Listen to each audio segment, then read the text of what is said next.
أعوذ بالله من الشيطان الرجيم. بسم الله الرحمن الرحيم. والذين يؤمنون بما أنزل إليك وما أنزل من قبلك وبالآخرة هم يوقنون أولئك على هدى من ربهم وأولئك هم المفلحون. والذين متقیان آکسان دی یؤمنون چې دوی ایمان راوړي بما پهاسا انزل چې نازل کړی شوي دي الیک تاته وما انزل او پهاسا چې نازل کړی شوي دي من قبلک مخکستانه وبالآخرة او خاص پا آخرت هم یوقنون دی یقین کوي اولئک دا صفتون والا خلق علی هدن پا هدایت باندې دی من ربهم د خپل رب د طرفنا واولئک او دا خلق هم المفلحون هم دی کامیاب دی.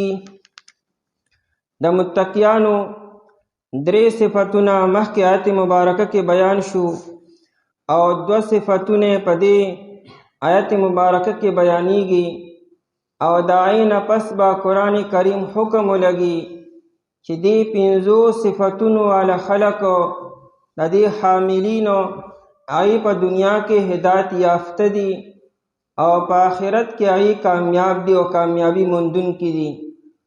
گویا کې په سورې فاتحه کې چې د کوم هدایت سوال شوی او دعا شوی وه چې اهدنا الصراط المستقیم، نا دعا فوراً قبوله شوه چې په ځان کې دا پنځه صفتونه راولئ نو تاسو په دنیا کې هدایت یافته شئ، په سکون او په اطمینان باندې به او آخرت کې به کامیاب یې.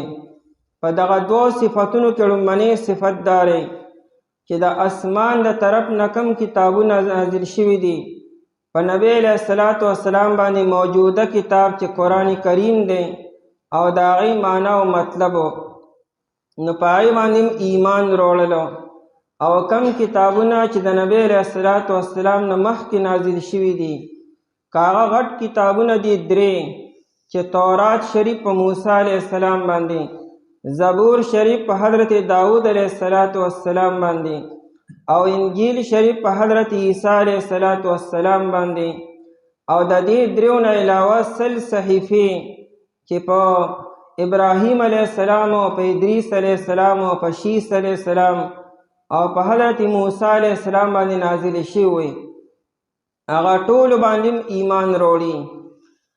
او دویم صفت دار چې دی د آخرت عقیده ساتي چې یو ورځ را روانه ده د دې دنیا نه بعد، دې دنیا ته عالم دنیا وایي، د دې نه بعد یو بل عالم دی چې ته عالم آخرت وي نو په هغې باندې ایمان ساتي چې دا حق ده او دا به راځي او خلق به دوباره ژوندي کېږي به او د دې خلکو حساب کتاب به کېږي.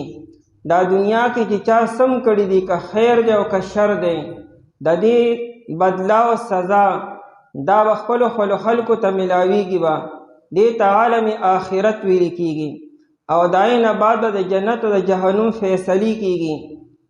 نو دا عقیده ساتي دې ته ویل کېږي بالآخرة هم یوقنون. نو قرآن کریم چې دا پنځه صفتونه په چا کې مرالو که دا د دې امت دی او که دا بل څوک دی، اولئک علی هدی من ربهم دا خلق هدایت یافته دي په دنیا کې.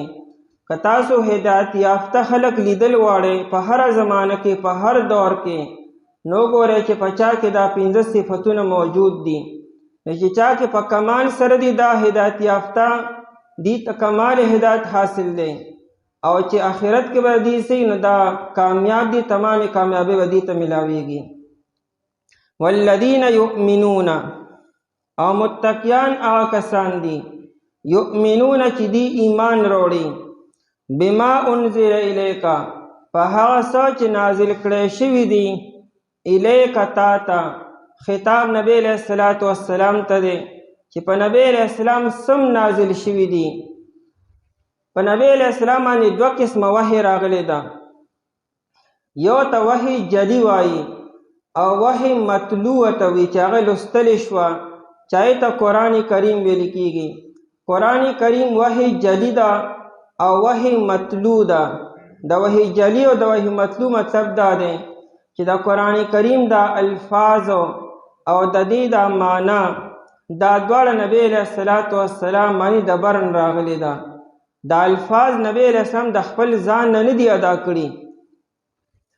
مخکنو کتابونو کې او دې کتاب کې دا فرق دی چې د هغې معنا به په پیغمبر باندې نازله شوه. پیغمبر به هغه معنا په خپلو الفاظو کې خلکو ته به ادا کړه. د قرآن کریم الفاظم بعینه د لوح محفوظ نه راغلی دي او د هغې معنا هم دلته نه راغلی ده. ځکه قرآن کریم اسم للنظم والمعنا. قرآن کریم صرف د الفاظو نوم نه دی، الفاظ او معنا. د الفاظو مثال د لباس دی او د معنی مثال د بدن او د جسم دی. د جسم دپاره لباس پکار دی، نو دا الفاظ یو قالب دی او لباس دی او دا معنا د هغې جسم او بدن دی. نو دا دواړه د اسمان نه راغلي دي په نبی علیہ الصلوۃ والسلام باندې. د دې نه علاوه احادیث مبارکه دې ته وحی خفي ویل کېږي او وحی غیر مطلوع ته وایي. دا هم وحی ده، د اسمان نه راغلې ده، خو معنی په نبی علیہ الصلوۃ والسلام باندې نازله شوې ده او مفهوم نبی علیہ السلام په خپلو الفاظو کې بیان کړی دی. دا احادیث مبارکه او دا الفاظ چې دي دا د نبی علیہ الصلوۃ والسلام خپل دي او د دې معنا او مطلب چې دی دا هم د اسمان نه په نبی علیہ الصلوۃ والسلام باندې راغلی دی. وما ينطق عن الهوى ان هو الا وحی یوحى. نبی علیہ الصلوۃ والسلام د خپل ځانه یو خبرم نکي، دا دې چې سم وایي دا دته وحی کولی شي او د خلکو ته په خپل مفهوم سره بیاني. دې ته احادیث مبارکه وي. نو دې کې دا دواړه مراد دي. بما انزل الیک کاغه وحی مطلوع ده چې قرآن کریم دی او کاغه وحی غیر مطلوع ده چې احادیث مبارکه دي. په هغه دواړو باندې ایمان وروړي. دا عمران ابن حسین رضی اللہ عنہ د کنیت ته ابو نجیدو. دته یو سړی راغی. ابو داود شریف کې کتاب الزکات کې دا روایت ته هغه سړی عمران ابن حسین رضی اللہ تعالی عنہ ته وی چې اے عمران انکم لتحدثون باحادیث ما نجد لها اصلا فی القرآن. هغه سړی منکر حدیثو، هغه صرف قرآن کریم کافی دی، قرآن کریم کې بس ارس موجود دی او یا حدیثو ته ضرورت نشته دی. هغه اشکال په دې انداز کې وکړو چې اے عمران تاسو موږ ته داسې حدیثونه بیانوئ، داسې خبرې بیانوئ چې دا خبرې په قرآن کې نشته دی او دغه د هغې ذکر او د هغې بنیاد او وجود په قرآن کې نشته.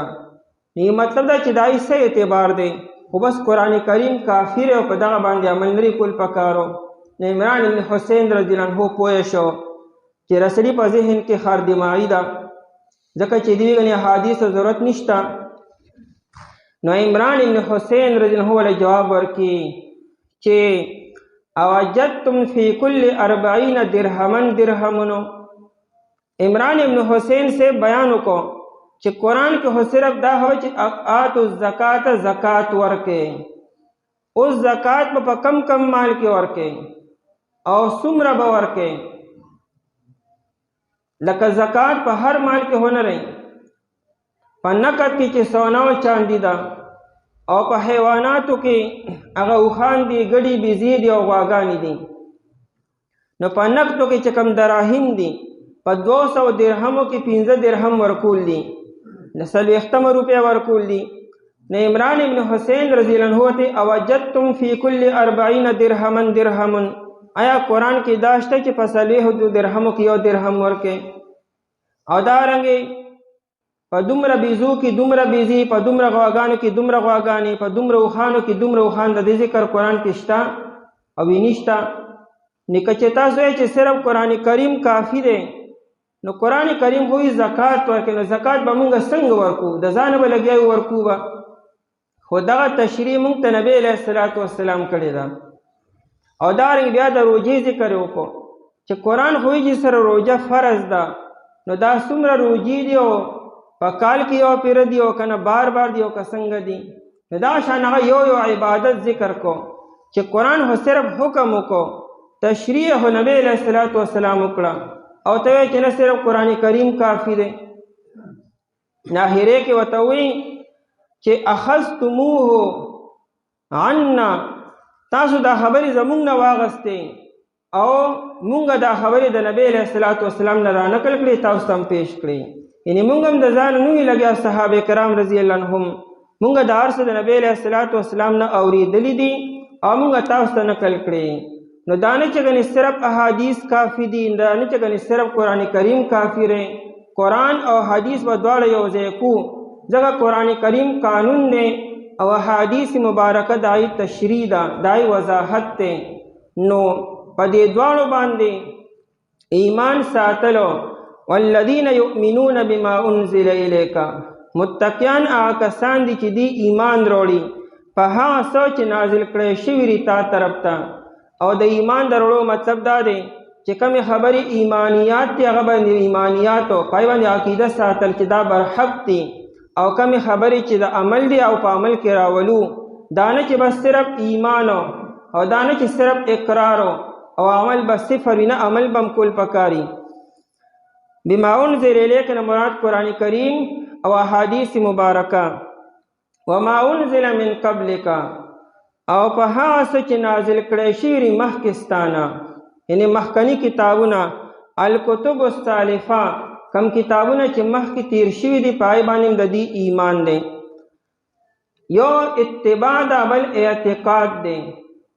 اتباع به موږ صرف او صرف د قرآن کریم کو او د نبی علیه الصلاة والسلام به کو، او ایمان او عقیده به موږ په تمامو انبیاء کرام علیهم الصلاة والسلام باندې ساتو، او تمامو آسمانی کتابونو باندې به موږ ایمان او عقیده به ساتو. د ایمان او د عقیدې مطلب دا دی چې څومره انبیاء کرام علیهم الصلاة والسلام الله تعالی را لیږلي دي، که د هغې نومونه موږ ته معلوم دي او که معلوم نه دي، په هغه ټولو زموږ ایمان دی چې دا د الله تعالی را طرف نه برحق پیغمبرانو، او چې په هغې څومره کتابونه او صحیفې راغلي د اسمان نه، هغه ټول کتابونه او صحیفې برحقې وې. که وروسته پکې خلکو تحریف کړی، رد و بدل، هغه موږ نه منو، خو چې کوم د اسمان نه راتلو هغه په خپل ټایم باندې بالکل حق کتابونه وو. دا معنا د ایمان او د اعتقاد او د عقیدې ده. اوس به موږ په هغې باندې عمل نه کوو، نه به موږ په تورات باندې عمل کوو، نه به موږ په انجیل باندې عمل کوو، او نه به موږ په زبور باندې عمل کوو. عمل به موږ په قرآن کریم باندې کوو، عمل به موږ د نبی علیه السلام په مبارکو ارشاداتو باندې وکړو. عیسی علیه السلام چې کله راشي، هغه به هم په خپل کتاب په انجیل باندې به عمل نه کوي، هغه به هم تابعداري د قرآن کریم به کوي. اب هغه زمانه کې مجتهد به وي چې په کومو خبرو کې هغه سره واضح نصوص نی موجود او د قرآن او د حدیث واضح خبر هغه سره نه، به اجتهاد کوي بیا د ائمو په شانتې. لیکن هغه به هم په خپل کتاب باندې عمل نه کوي، په انجیل باندې، هغه به هم په قرآن کریم باندې عمل کوي. نو عمل به موږ په قرآن کریم باندې کو، د نبی علیه السلام په مبارکو ارشاداتو باندې وکړو، او ایمان زموږ په تمامو انبیاء کرام باندې لا نفرق بین احد من رسله، موږ په انبیاء کرامو کې فرق نه کو چې دا منو دا نه منو. دې کې رد شو په یهود او نصاراو باندې. یهودو هغې خپل پیغمبر موسی علیه السلام مني او د بني اسرائیلو انبیاء کرام مني، خو بعد یهود عیسی علیه السلام نه مني، هغه ته ولد الزنا وغیره وغیره وي، او زمونږ نبی علیه السلام پیغمبر علیه السلام هم نه مني. او بعد عیسایان هغې عیسی علیه السلام مني، نای موسی علیه السلام نه مني او زمونږ پیغمبر نه مني. موږ د هغې په دشمنۍ کې او په مخالفت کې داسې نه به نه کوو چې موږ ستاسو نبي نه منو، تاسو زمونږ هغه نه منئ. نه موږ به ټول انبیاء کرام منو، ټول انبیاء کرام زموږ د سر ګلونه او د سر تاجونه دي، هغوی برحق پیغمبرانو. دا معنا د اعتقاد او د ایمان ده. مفسرین حضراتو د دې آیت باره کې دوه قوله دي. یو دا چې د آیت د مخکنو د امتونو مؤمنانو باره کې دی، یعنې د اهل کتابو د مؤمنانو باره کې. اهل کتابو کې چې کوم مؤمنان دي هغوی په خپلو کتابونو باندې هم ایمان، او کله چې د نبی علیه الصلاة والسلام بعثت وشو نو هغوی بیا په نبی علیه السلام باندې هم ایمان وروړو، او هغوی په خپلو کتابونو هم ایمان او په قرآن کریم باندې هم ایمان وروړو. لکه د هغوی غټ مثال عبدالله ابن السلام رضی الله عنه، عدی بن حاتم رضی الله عنه، او نور حضرات لکه نجاشی بادشاہ وغیرہ وغیرہ. او ابو داود شریف کې روایت هم دی، نبی علیہ الصلوۃ والسلام فرمایي ثلاثه یؤتون اجرهم مرتين، درې کسان داسې چې هغوی به الله تعالی 2 اجر ورکړي. نو یو پکې رجل من اهل الکتاب، یو هغه سړی چې د اهل کتابو نه دی، د موسی علیه السلام او د عیسی علیه السلام د پیروکار دی، د اهل کتاب دی. آمن بنبیه، هغه په خپل پیغمبر هم ایمان نه وړو، او آمن بمحمد صلی الله علیه وسلم، او بیا په نبی علیه السلام هم ایمان نه وړو. وصدقه، د نبی علیه السلام تصدیق یې وکړو. نو دی اهل کتاب له الله تعالی 2 اجر ورکړي. دا انصاف پسند دی، په خپل نبی هم ایمانو، او کله چې نبی علیه السلام یې ولیدو او دغه تعلیمات یې واورېدل نو په هغه هم ایمان وروړ، دله به الله تعالی 2 اجر ورکړي. وعبد مملوک، دویم هغه غلام دی ادى حق الله وحق موالیه، چې د الله تعالی حق هم پوره کو او د خپل مولا او د آقا حق هم پوره کو، دواړه خوشحاله کړو. دی غلام له الله تعالی 2 اجر ورکړي. او دریم هغه انسان دی چې د هغه یو وینځه وي او در دې وینځې تربیت وکړو، خپلې غذا او د هغې نشونما یې وکړه او بیا یې ازاده کړه، بیا یې ورسره نکاح وکړو. نو دې سړي له الله تعالی په دې خبره 2 اجر ورکړي. عربو کې دا یو دستور او یو رواج چې هغوی به وینځې سره نکاح نه کو، بیا خاص کر خپلې وینځې سره. نو دا ترغیب دی چې د وینځې نشونما وکړې، پرورش وکړې، تعلیم او تربیت یې وکړې، او بیا یې ازاده کړې او پناه وله ورکړې، نکاح ورسره وکړې. اب کم ځای ګرځي، کم خوا به ځي، هغې له پناه ورکړې په کور کې او نکاح ورسره وکړې، دا تا هغې له عزت ورکړو. عبدالله بن رواحه رضی الله عنه لومبني هغه انسان دی چې هغه خپله وینځه ازاده کړه او بیا یې ورسره نکاح وکړو. دا انصاري صحابي دی. خلکو ډېر ناشنا اعتراضات شروع کړو چې تا خو زمونږ پوزه کټ کړه، دا دې کم کار وکړو، تا یو وینځې سره نکاح وکړو، وینځ هم دا نکاح لا قابله ده. هغوی ما په دې حدیث باندې عمل وکړو. نو یا هدایت کې دا اهل کتاب و مؤمنان یادي، خو تفسیر قرطبي وی چې نه دا قرطبي دا کرتبي نه دی. خلک وی تفسیر کرتبي لیکي، دا غلط دی. کرتبي دا کاف پیش دی، قرطبه په اندلس کې لوی هارو قرطبه. نو امام قرطبي په قرطبه کې پیدا شو، دا قرطبه دی او قرطبي دی. امام قرطبي ابو عبدالله القرطبي. نو امام قرطبي رحمت الله علیه وی چې نه د آیتو د دې امت د مؤمنانو باره کې دی چې مؤمنان هغه خلک دی چې په خپل کتابو ایمان نوړي او په مخکنو کتابونو هغوی ایمان ساتي. وما انزل من قبلک، انزال د بر نه ښکته راتلو ته وي. النقل من الاعلی الى الاسفل، د بر نه ښکته راتلو انزال ویل کېږي، او دا په یو ځای باندې راتلو ته وي. او نزله لږ لږ راتلو ته ویل کېږي. د قرآن کریم دپاره انزله او نزله دواړه راغلي دي. قرآن کریم د دې اسمان نه ځمکې ته لږ لږ راغلی دی په 22 سال او 6 مهینې کې. او انزله د الله تعالی د ذات نه لوح محفوظ ته په یو پیره کې راغی، او د لوح محفوظ نه آسماني دنیا ته په یو پیره کې راغلی دی. نو چې کوم دی کې انزله راشي نو اشاره هغې طرف ته وي، چې کوم دی کې نزله راشي نو اشاره د آسماني دنیا له ځمکې ته وي.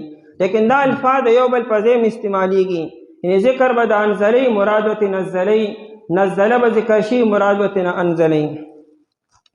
او پنځمه عقیده وبالآخرة هم یوقنون. وبالآخرة او خاص په آخرت باندې، دا خاص معنی موږ د کوم ځای نه کو. عبارت اصل کې دا سره هم یوقنون بالآخرت، دا بالآخرت دی یوقنون سره لګي، دا یې نه را مخکې کو، پر را مخکې کېدو د وجې نه معنا کې خاصوالی پیدا شو، بل پکې هم راغلی دی. نو دوه تاکیدات راغلو په دې ده کې، خاص په آخرت باندې یوقنون دی عقیده ساتي. آخرت د آخر نه دی او آخر رستو ته وي، دنیا اول دی او د دنیا نه بعد آخر یعنی رستنی، هغې نه مراد آخرت دی.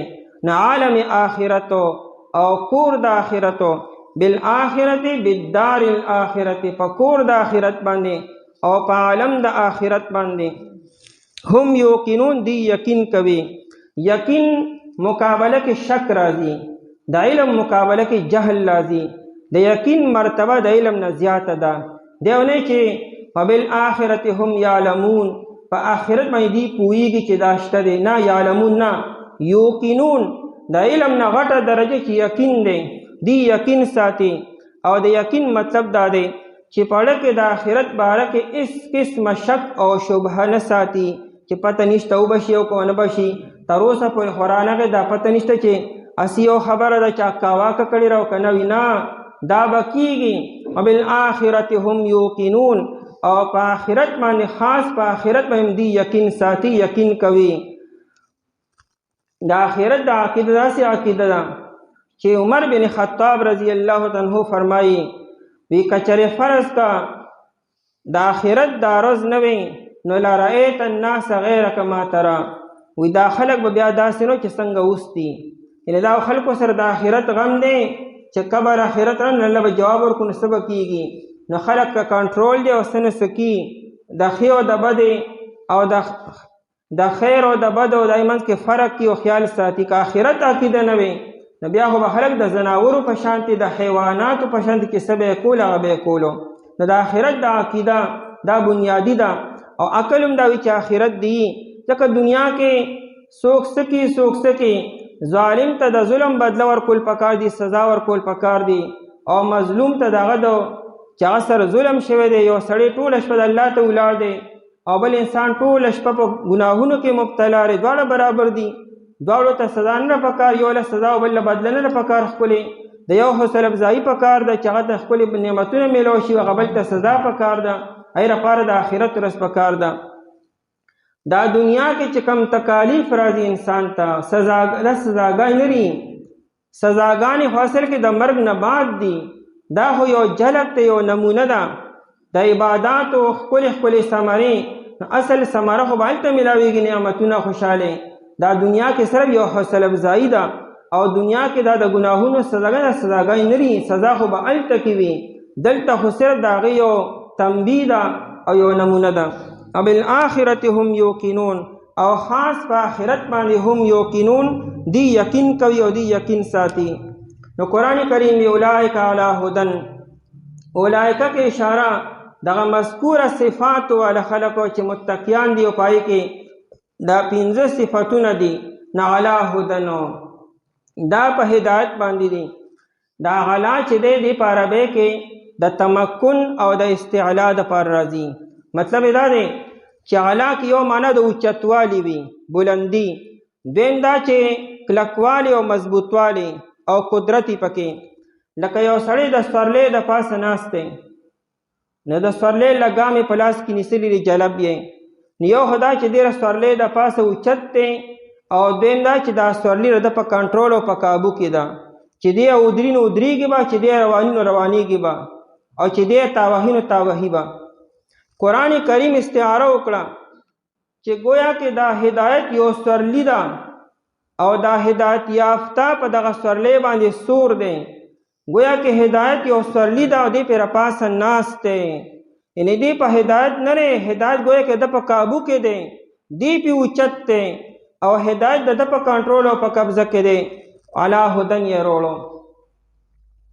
دا غلا هدن داسې یو لفظ دی چې صرف په دې باندې 3 ورځې مناظره شوې ده.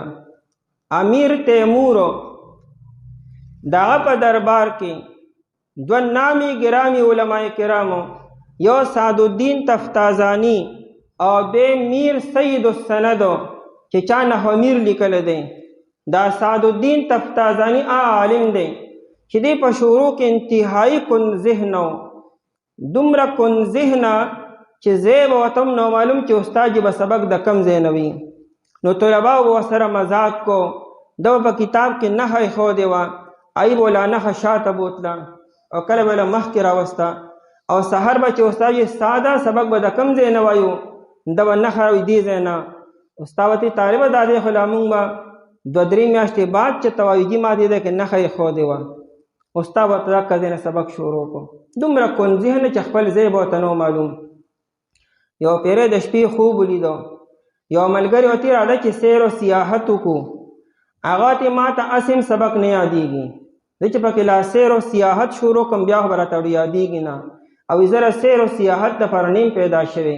هغه دوباره راغی، دو ته بیا دریم ځل راغی، وی نبی علیه السلام دې غواړي. نو سرتور سر او خپې خپې یې منډې کړې. نبی علیه السلام د آبادۍ نه بار د یو ونې د لاندې ناستو، صحابه کرام رضی الله تعالی عنهم ورسره.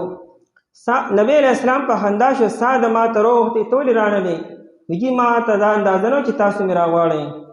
خیر ده ورته شکایت وکړو چې جي ما ته سبق نه یادېږي. نبی علیه السلام ته افتح فمک، دا خوله دې کولو کا. د کولو کړه، نبی علیه السلام پکې لعاب واچولو، زه اوس به سبق یادېږي. چې راپاڅېدو ذهن منور و، چې کله سبق له لاړو سالمانو قاضي عز الدین دا استادو چې سبق کې څنګه کېناستو او سبق څنګه شروع شو، نو بلا اشکالات شروع کړو. نو طالبانو خاندل چې نن خو دماغ هم خراب دي، نور کو ته ذهن معلوم نه، پکې لا اعتراضات کوي. خو استاد یې انګش بدندانو چې طالب خو ناشنا اعتراضات کوي، اعتراض دی. نو قاضي ته یا سادو انک الیوم غیرک فیما مضی، ساده تنن پرونی سادنی نن بل شان سادي، پرون ته بل شان نن بل شان څه چل شوی دی. دا ته بیا واقعا بیان کړم. کمالی علم الله تعالی ورکړی دی. دې د امیر تیمور په دربار کې بناستو، نو د میر سید السند هم راوستو. هغه زماني بادشاهانو علم دوست خلک و، لوی علما به یې کې ناستو.